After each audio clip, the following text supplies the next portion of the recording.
I wanted to talk about this tweet. He posted it last night. He wrote the green light. What did Iraq announce yesterday? Basically, they announced that they're removing their foreign troops from the US-led coalition against ISIS. So it's a big thing. And he said, what did I tell you they must do in order to remove the American military from the country? And now look at what Donald Trump stated. And before I show you that clip from Trump, this is going to lead into the dinar and the revaluation.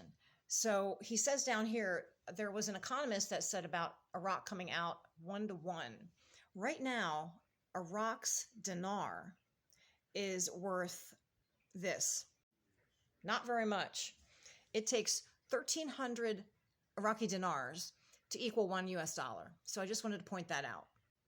I'm going to show you the clip real quick of what Trump told Laura Ingraham in an interview about how much we have of the Iraqi dinar. But we have billions of dollars into that. I said, if we leave, you got to pay us. If we leave, you have to pay us for embassies. You have to pay us for the money we put in. How are you going to collect? Well, we have a lot of their money right now. We have a lot of their money. We have $35 billion of their money right now sitting in an account. And I think they'll agree to pay. I think they'll agree to pay. Otherwise, we'll stay there. So Trump says, if we remove our troops, they're going to pay. We already have 35 billion sitting in account of their money, which is worth a lot less because it's not this equal 1-to-1. Now, let's say it revalues and it does go 1-to-1. Then we have $35 billion and they're going to pay us more because they owe us after we remove our troops. Do the math. Did you do the math? Let me show you. Right now, with that 35 billion, we have 4.5 trillion Iraqi dinars. So you take the 4.5 trillion, and let's say it actually, when all is said and done, it revalues to $4.